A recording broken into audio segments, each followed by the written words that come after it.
This is Committable. I'm Jesse Mangan, and for this episode, we're talking about protection and advocacy organizations. And we're very lucky to have with us here Nancy Murphy. Nancy, do you want to introduce yourself? Say a little bit about who you are and the type of work you do. Sure. My name is Nancy Murphy. I am the managing attorney of the intake unit at Disability Law Center, which is the protection and advocacy for Massachusetts. The protection advocacy system is across all of the state and territories for the United States. There's one of us in every state and territory. Um, and we have federal and state mandates and authority to protect and advocate for the rights of people with individuals throughout the Commonwealth. So each one, the scope of our work has to be for people with disabilities. The legal issue needs to be related to their disability, and the issue has to arise within that state or territory. So they don't necessarily have to be, for us, a resident of Massachusetts, but their issue has to be within Massachusetts. So, the protection and advocacy obligations and authority is really broad, but my understanding is you're drawing from a lot of different grants. One might be for mental illness, one might be for developmental disabilities, people who are sight impaired, all those different things. What is the intake unit doing? What are you doing as the manager of the intake unit? And how do you negotiate the intake unit focus with all of those different funding sources? That's a great question. So, one of the essential roles of the protection advocacy is information and referral. So, there's certain larger categories of essential functions of a protection advocacy. One of them is the intake function or information and referral. Another one is monitoring, investigation, there's advocacy, there could be individual representation, but it's given within the protection advocacy system that we are not going to have enough resources to serve the need. So we sort of accept that from the get-go. So we do our best to respond to people that contact us. We use a voicemail system and an online request system. We do not have capacity to live answer the phones. Uh, and we all of the requests come into Disability Law Center. I look at every single request that comes in. If it's something that we know, let's say it's outside of our scope, it's not a Massachusetts issue, for example, we refer that person to that sister protection advocacy organization. If it's something that it's an issue that we don't do, for example, we don't do Social Security benefit denials. That's not within our focus areas, our priorities, and I'll talk about that in just one moment. So we refer that person to a different legal service organization. It's really important that as legal service organization, we really try to make sure that none of our services are redundant so that we are we're doing something unique that other organizations aren't doing, but also they don't have the authority to do. Uh, so there are certain things under the protection advocacy system that we can't do. The law says we can't do criminal representation. We can't do anything on trusts and estates, for example. With federal grants, we can't do any kind of lobbying. And that's a really important point too, because the ways that we can advocate under federal grants are very tightly monitored, and we have very, very strict reporting guidelines of how often we have to check in with the federal government and very large reports for each different federal grant that we're under of specifics of what we did with the money, how we did it, how many people we served, and what changes occurred from that. So something that is really sort of interesting and distinct with Massachusetts is you have something like Bridgewater State Hospital, which is exists on this intersection of all these different facilities.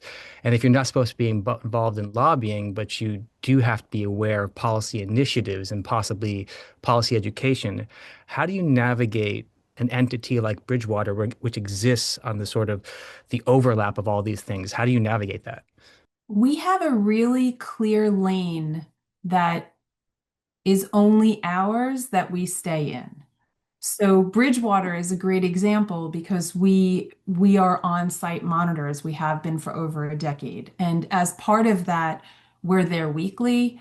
We can walk around, we can look at medical records, we can talk to people. There are no other organizations. There's no other entity unless someone is employed by Department of Corrections or uh, by the vendor that's running WellPath, formerly known as WellPath Recovery Solutions now, employed by them or a contractor that can do that.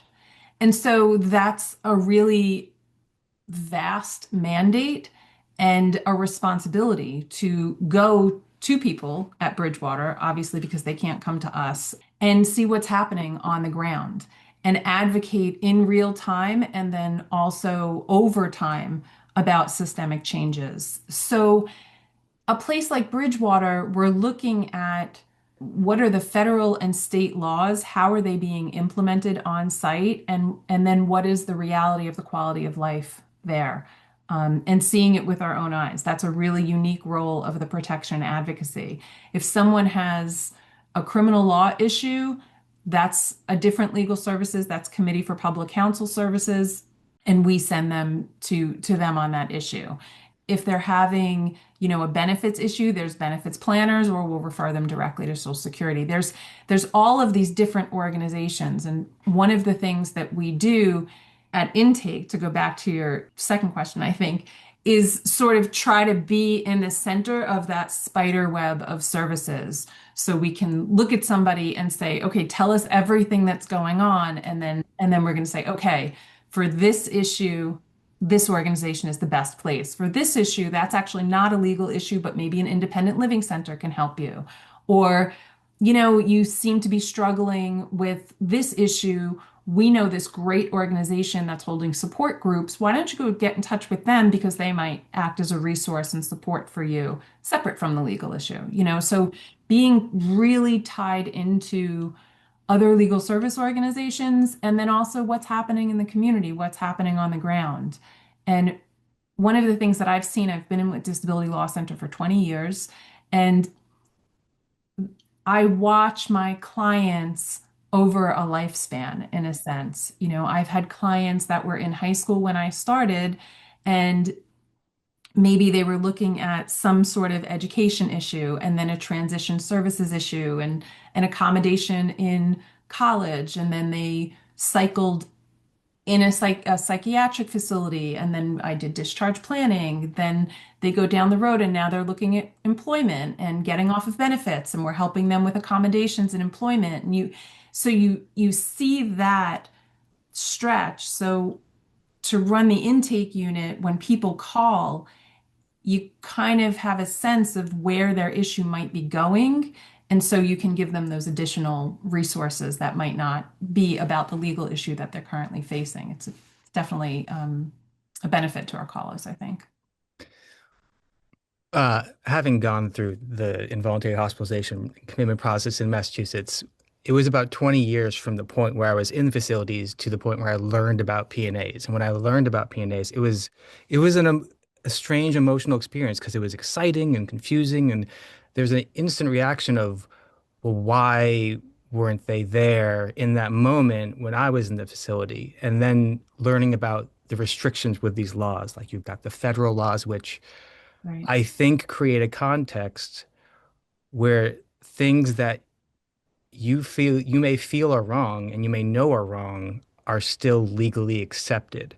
And so as a PNA, particularly as the point of contact for a lot of information, a lot of reports, complaints, how do you navigate that situation of seeing things which you may agree are problematic or could be traumatic, but that the federal law or maybe even state law puts these guardrails in place that really limit what you can do? How do you advocate knowing that this person who may be suffering in a way that's legally accepted?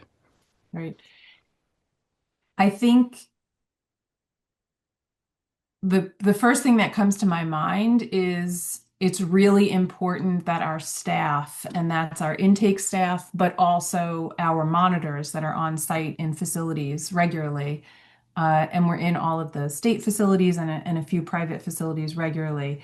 Um, you have to be able to validate people's experience. You don't need to agree with someone's experience in order to validate it. And that's especially for somebody that's in crisis. And uh, it's really important to be able to speak to someone about their experience, the trauma that they're going through, to validate it, and then in some ways explain what may or may not be legal about it. That's a very difficult conversation to have with someone to say, that's horrible. I hear what you're going through. It's not illegal. And let's talk about why. Let's talk about what the legal standard is. Let's talk about human rights and where there might be room to ask for something different. There might be, for example, someone might be uh, involuntarily committed on a psychiatric unit, and let's say they have a Committee for Public Counsel Services, CPCS attorney appointed to them. They're challenging their commitment. Let's say they have to wait for an independent medical exam and their hearing to come up. And now they're in this waiting period, right? And they meet us, and there's all sorts of things going on that unit that is exacerbating their trauma at that moment, in addition to the fact that it's all involuntary, right? I mean, that's the issue to begin with. So I think you have to start by acknowledging that in someone, that even if everything is legal and even if everybody's doing what they're supposed to be doing, it's involuntary and that's taking away their rights. So you have to acknowledge that to begin with. And then, as the protection advocacy, we're looking for the abuse, neglect, and violations of human rights in the quality of life and what's happening day to day. Are they participating in their treatment planning? What do the groups look like? Are they able to receive visitors? Are they able to make phone calls? In Massachusetts, we have the six fundamental rights. Are they having access to outdoor fresh air? So we can start to, in a sense, try to make the best within the confines of the law of what's happening in that space. So their rights are being protected by the due process with the CPCS attorney and whatever discharge planning may happen or whatever else is going on for them. But how can you walk with them during that process? It's a really challenging thing. And I think that we have many seasoned staff at Disability Law Center. We're an organization that actually probably almost half our staff have been here for almost 20 years.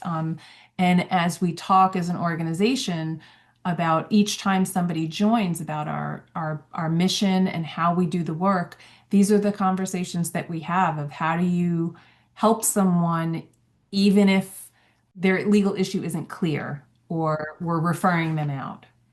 And I think one of the really unique things about the protection advocacy system, being able to be on-site monitors and go into nursing homes, go into schools to see what their timeout rooms look like, go into hospitals, what do their emergency departments look like.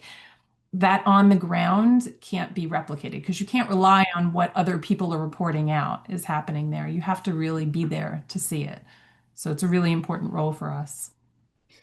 So one of the things I'm curious about is if there's a sort of a limitation on doing lobbying work. The Protection Advocacy organization like Disability Law Center has this sort of unique status of legal expertise, firsthand experience as a monitor and seeing the reality of people Right. going through a process. Uh, how do you translate that into policy advice? I assume you have to maintain some sort of relationship with legislators or policymakers to some degree. How do you translate that sort of unique balancing of experiences into advocacy that you can actually take action on? Right. So you cannot lobby with federal funds. Okay. So that is hands down. And that includes under the Protection and Advocacy for Individuals with Mental Illness grant, the PAMI grant, we have an advisory council. They cannot lobby as our advisory council because that's all under federal funds. If they want to do it in a different role or in their private lives, that's something completely different. But as Disability Law Center or as our advisory council, there's no lobbying. What we can do is educate. So for example, with Bridgewater, we're on-site monitors, and every 6 months we issue a public report, and we send the report to the legislature, and we post it on our website, and we send it out to people of what's happening at Bridgewater. And that's with our Protection Advocacy Authority. Uh, there's limitations to what exactly we can put in the report because as the protection advocacy there's redisclosure laws that limit what we can say, but we can generalize. So what's in the report is like what the most of what we can redisclose in a generalized way. um, that goes a far way in the education piece is nonpartisan, and it's telling people this is what we're seeing on the ground and sharing that information. If we were, as an organization, going to even go near that line of lobbying, it would not be with federal funds, it would be with state or individual donation funds. And then any of that work would need to be counted as lobbying and recorded as lobbying because there's very strict laws in Massachusetts about lobbying and what when you have to register as a lobbyist. So we track all of that.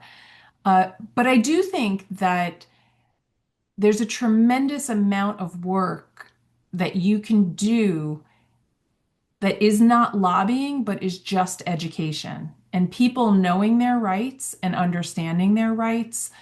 Uh, some people would think of it as lobbying, but it's actually not. And I think that voting access is a really good example. So we have a grant about voting access, and it has nothing to do with who's up for election or what people are voting for. It's just, can they get to the poll site? Is there a ramp? Can they use an automark machine? Is it accessible? You know, is it plugged in? Is it working? Are the staff trained on it? You know, those are things. And then we for this last presidential election, we did a lot of polling place sites, and we even worked with people in the community and private law firms, did pro bono work hours to help us do the polling place sites to see to assess the accessibility, and then we shared that information with the Secretary of State so that they can then go and see implementation of changes. So a lot of times it's just the raising awareness and then working with the different state agencies or organizations that might be doing the implementation of changes that I think you can make a lot of change without actually changing a law. Um, and then the other thing I'll say is that there are times that we might file like an amicus brief with court where we wouldn't file the litigation, but we may hear of litigation and then file an amicus brief in support of a particular position or a particular concern that we have. And that could also change the law, but wouldn't fall under lobbying. The education component is it's really interesting because there's the general education of the public. There might be education that be more geared towards creating condensed information for a legislator, something like that. But then there's also education of the people who are the staff in Mhm. facilities. What sort of relationship are you able to develop with staff and facilities? Because I imagine that would be a primary means of Right. receiving reports or having eyes that you could go to. How do you how do you develop relationship with staff? And is there any sort of way you can help educate a staff in a particular facility if you notice a deficit in the practices there? Right. So, as the protection advocacy system for Massachusetts, we can receive what are called complaints to the system. And we hold our sources confidential under the law. and we don't redisclose the information that they give us. So, for example, if we're on site at a facility or even I'm screening what comes in through intake, a staff person, let's say a social worker, gets in touch and says, "Hey, I work at this facility. We're super understaffed. We're over medicating our patients. We have patients with bed sores, or we have patients that are, taking XYZ medication and they're not getting the proper Rogers orders and they can't give consent. They don't really have capacity, or they're not competent. That we get this report. So we would open a complaint to the system. We could either monitor, we can investigate, um, we can go to the state agency and say, hey, what's going on with this facility? Go to an ombudsman, something like that. Um, it's when we're doing things like that, you build the trust of staff at a particular facility over time. Everything with the protection advocacy is a marathon, it's not a sprint. So it's really important that we offer ourselves as a resource when it's appropriate, and that we build relationships and build the collaborations. It's never our intention to just cut down a facility or cut down an employer or something like that. The goal is a remedy. The goal is everybody gets something out of a solution to whatever the problem is. So we go in with that idea. Um, we definitely, especially in the facilities that we have ongoing monitoring at, we definitely would offer or could offer different trainings to staff. Um, but it's a fine line because that's not really our role. It's not my role to go in and teach your staff what the law is. That's what you're supposed to be doing. So as an enforcement organization, I want to raise the fact that your staff don't seem like they know what they're doing or these problems are happening. And then it's up to you to figure out a solution, implement the solution, and then I'll come back and monitor your corrective action. So it's really hard to get used to that as the protection and advocacy, that you don't take on the role of the organization. Like, I don't want to all of a sudden become a social worker helping someone with discharge planning. That's not my role. My role is to make sure you do the discharge planning and that my client gets out, and has a safe and appropriate discharge for wherever they want to go. So I think our limited resources always help us maintain an appropriate role, um, because we have way more requests and Right. work than we can do. So you don't usually overextend yourself because you know that you're getting into something that you can't.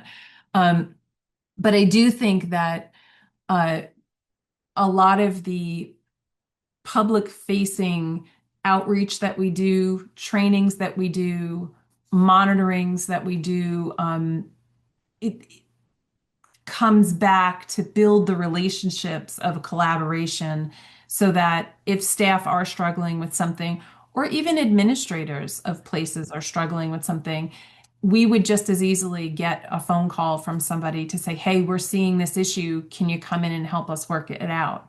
Uh, and we meet regularly with many of the commissioners. Like, for example, we meet quarterly with the commissioner of the Department of Mental Health to even talk through what we're both seeing systemically.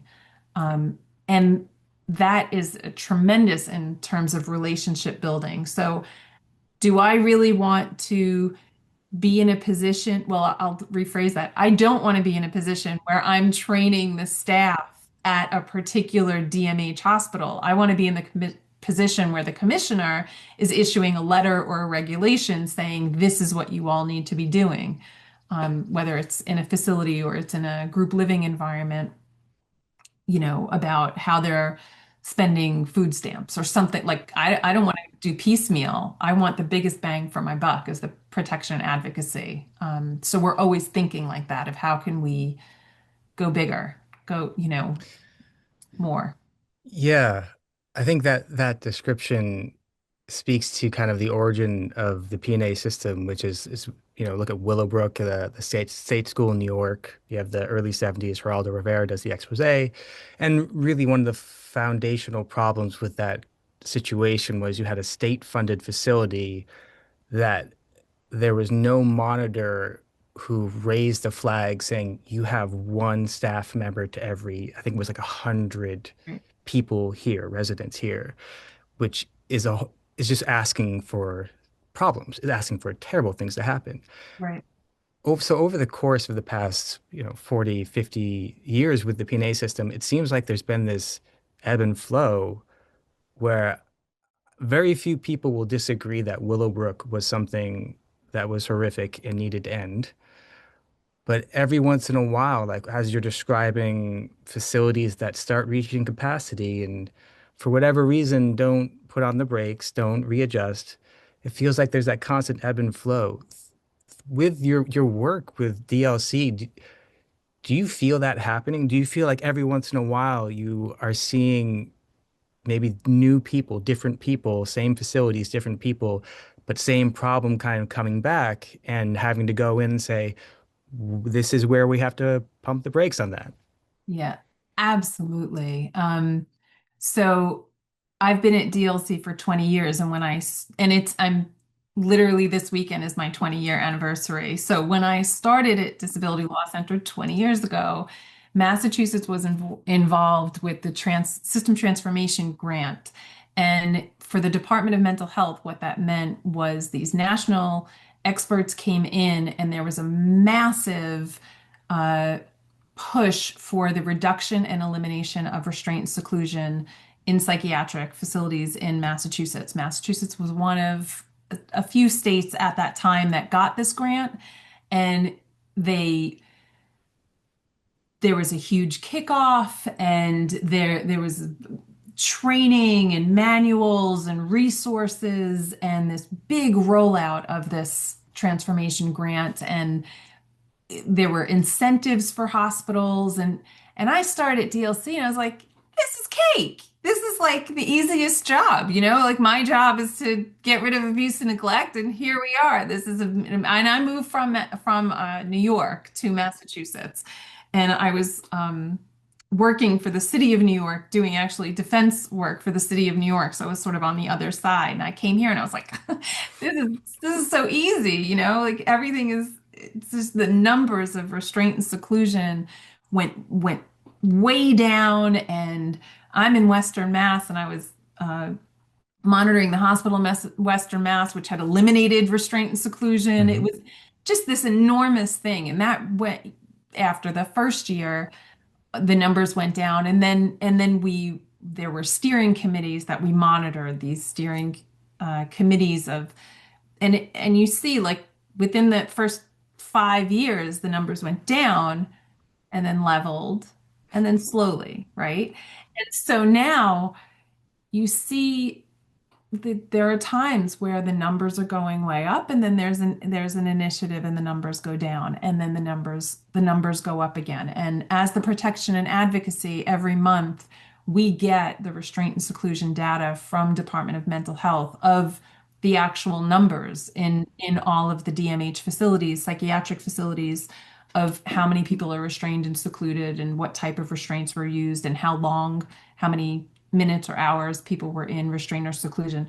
So you can look at the numbers over time, and then that also informs our monitoring of those places. And these are things that are based on data. So if you're meeting quarterly with the commissioner, it's very easy if you're having an upward trend to say what is happening? What's going on? Is it there was a downward trend in the pandemic? Why was there a downward trend? Well, people were basically in seclusion. Everybody was isolated during COVID, even within units. So yes, restraint and seclusion was down. What was it like to live in a facility at that time? Not good. Not good. Very little programming, a lot of social isolation. Um, People were spending a lot of time on devices alone. It's important to look at the story behind the data, and if there's a big uptick, what's going on with that? Are there barriers to discharge that people are staying in facilities much longer than they need to be, and so they're getting frustrated, and then there's that's causing issues on a unit um, systemically, not just in one person in one hospital, but across the system. So if you've got a lack of discharge places or you have some other barrier to discharge, like somebody's waiting for a risk assessment that's taking too long, and now they're just sitting in the hospital waiting and waiting and waiting, then over time you see a trend of the increase. So yeah, there's a lot of trends that I've seen over the last 20 years, and it usually has a little bit of a pendulum. You see one thing go, and then eventually it comes back. Um, and that's even the sort of push towards community-based placements and push towards more independent living. There's a little bit of a shift away from that, not away in Massachusetts, but nationally, but even in Massachusetts, people are stuck much longer than they used to be in facilities. So housing crisis and other things, limited resources and limited supports in the community are making it harder for people to get into the community. So yeah, there's definitely trends. Uh, it seems really complex trying to figure out why a trend ebbs and flows. Mhm.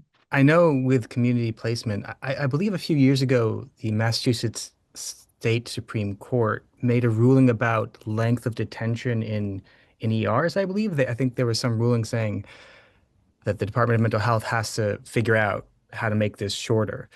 As the Protection Advocacy organization, if you hear a ruling like that, like I don't know how much anyone can really do because the ruling, as far as I know, wasn't specific. It's kind of a goal they're setting for the legislature. Right. What do you do in a situation like that where you see a goal set by the state supreme judiciary and Right. the goal is for the legislature to figure it out and fix it before something else happens?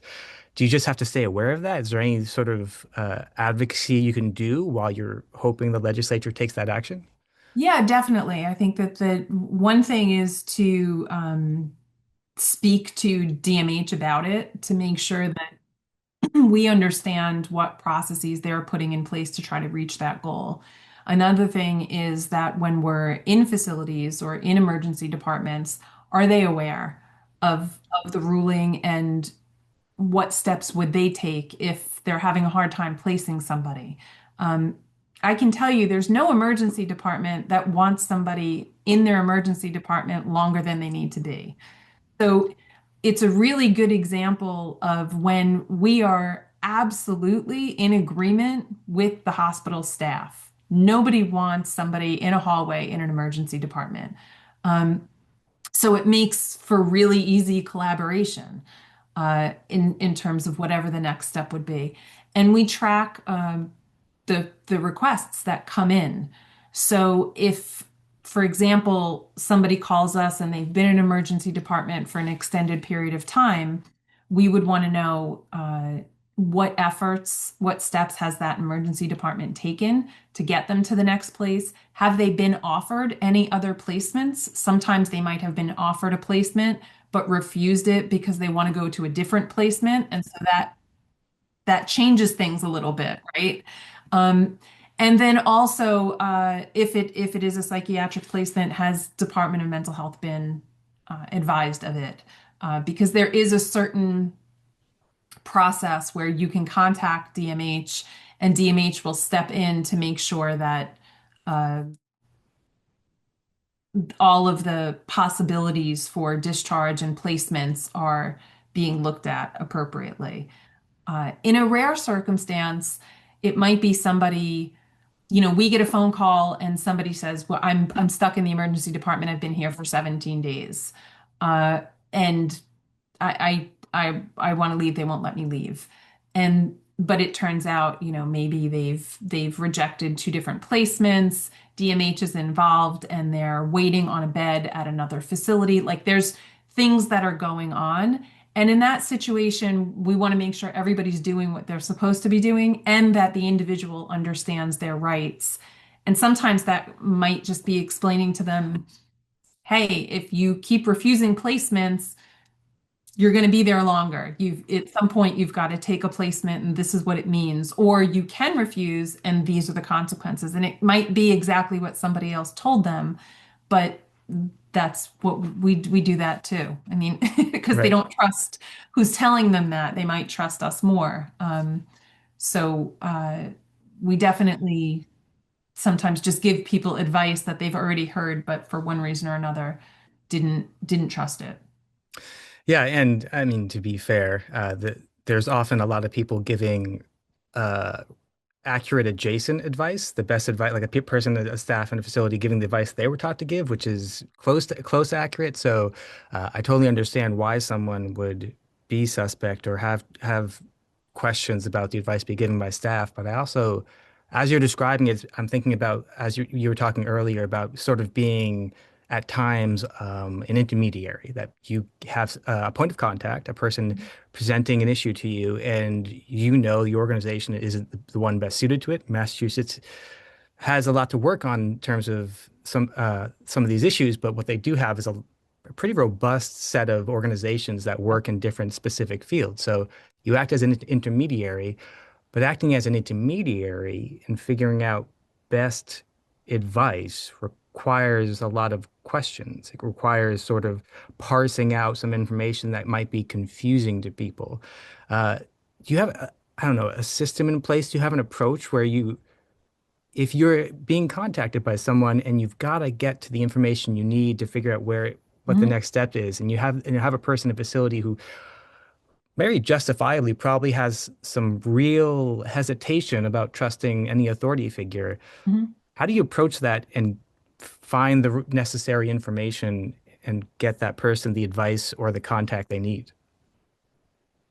Carefully, gently, Right. slowly, you know. Um, I think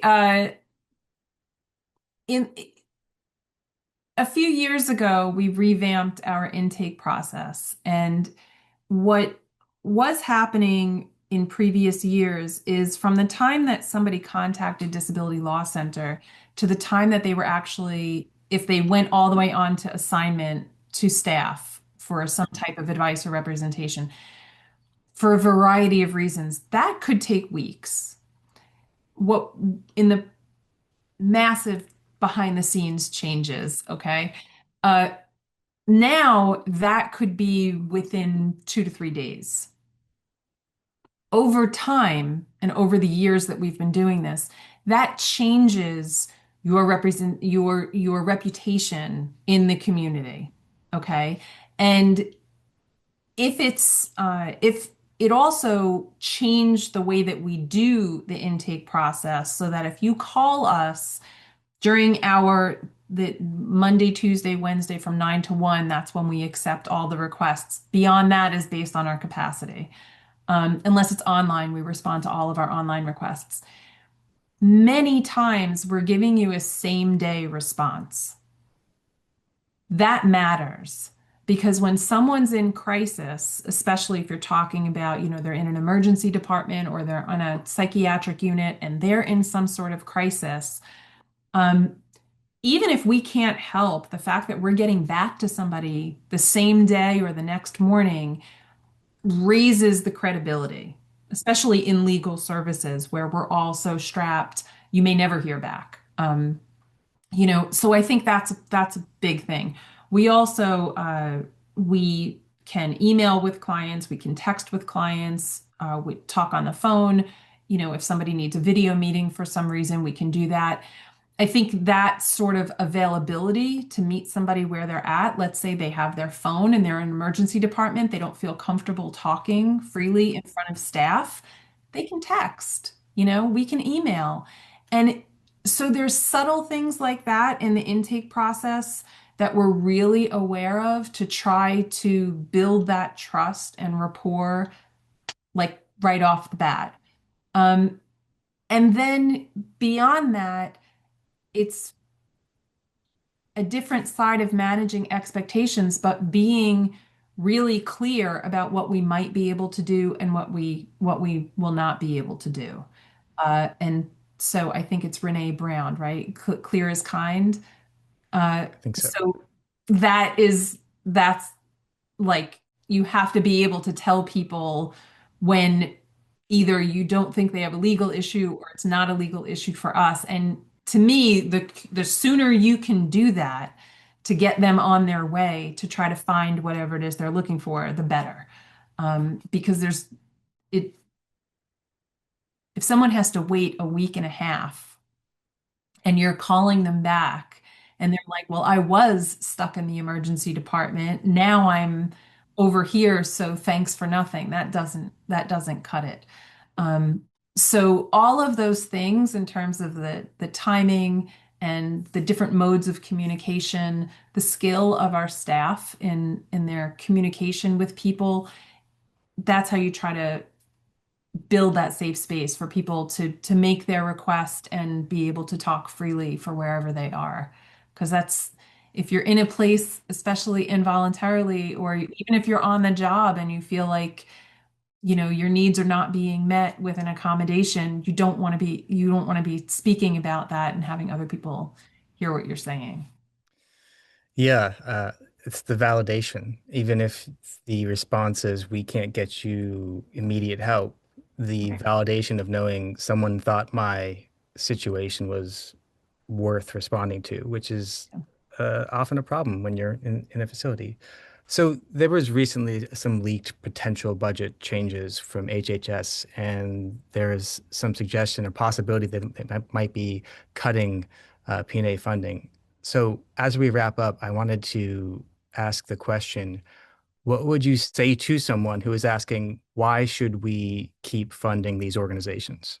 Well, the protection advocacy system is a nonpartisan system, and disability certainly affects people across all populations in every group. And when I say it's nonpartisan, many of our federal grants were signed into law under Republican presidents. For example, the PAMI grant was signed under a Republican president, PAVA, PATB, even the ADA was signed in by a Republican president. The other grants were signed in by Democratic. So it really is a nonpartisan issue.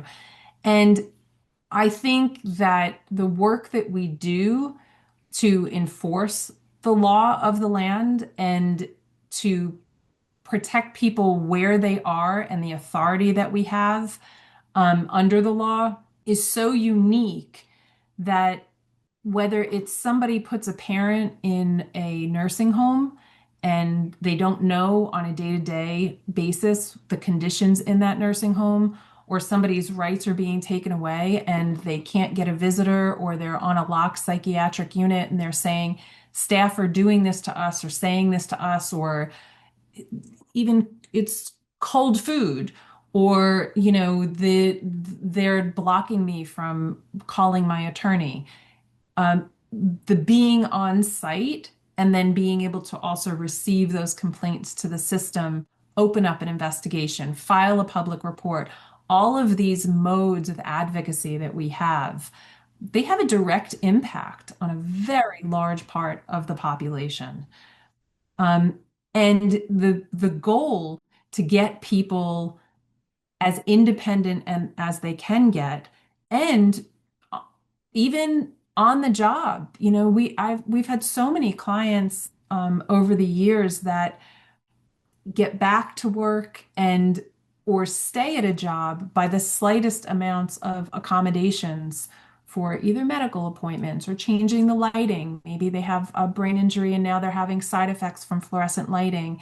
You know, these things, they're small tweaks, but it's the ability to look at the system or the impact on people with disabilities across the system and say, like we talked about, what are the trends that we're seeing and how can we improve that for the most amount of people at a time. So it's really, we're less than 30 employees for the entire state of Massachusetts, and we get close to 4,000 requests for assistance a year that we process. We get many more requests off hours that we cannot address. We don't have the capacity to meet even our current need. Um, But that's thousands upon thousands of people that we're helping, even if it's just with information and referral, and then looking at the systemic issues. So I think that, like I said, I think that it's a really great bang for your buck that you're helping a tremendous amount of people and over time. The last thing I want to say, what I think is really unique about the protection advocacy system is we don't need a particular client. So if somebody's having an issue in a facility or somebody's having an issue on the job, and then that person is discharged or that person is fired, it doesn't change our authority to go into that facility or to deal with that employer. And that's different for other law or organizations. You know, they need a particular client. And then if that client's issue is resolved, or even a class of people that issue is resolved, then they don't have standing anymore. And because of our authority and our mandate, uh, we're still there, you know, so we're not going anywhere. And I think that that's a really unique position to be in. So you can really see what's happening in a nursing home over time. You can really see what's happening, you know, in a school over time. When you're looking at things like abuse and neglect, uh, it doesn't matter who's there with the disability. The individuals may change, but it is the overall population that we're serving that really matters. Yeah, it's a very compelling message of protecting rights. But for the people for whom human rights and compassion aren't the selling point, my argument would often be that if you have an organization that can investigate fraud, which we know is taking place, then, or if you have an organization trying to make sure that community treatment, community access to community services is available, because keeping people in facilities is really, really expensive. Like all of those things also make a financial argument, an economic, practical argument. Yeah, absolutely. And you know, in terms of the good use of resources and the fraud, we have an entire unit of 4 staff that all they do is fraud investigations for people who have benefits and have representative payees. And it's the misuse and the fraud of the representative payee of the individual with with the disabilities, their benefits, you know, and a lot of times too, a lot of our work, we're aimed at efficiencies in the marketplace and efficiencies in terms of the work. And like I said, we're 29, we have 29 staff people for the entire state with a really big payoff. And I think it also, even something like Bridgewater, you know, informing the Commonwealth, like, hey, you're contracting this vendor, this is what you're getting, that very, very large contract, which uh yeah, it's about efficiencies in the work to enforce the laws. Yeah. Well, thank you so much. And that's it. That's interview. Great. Thank you.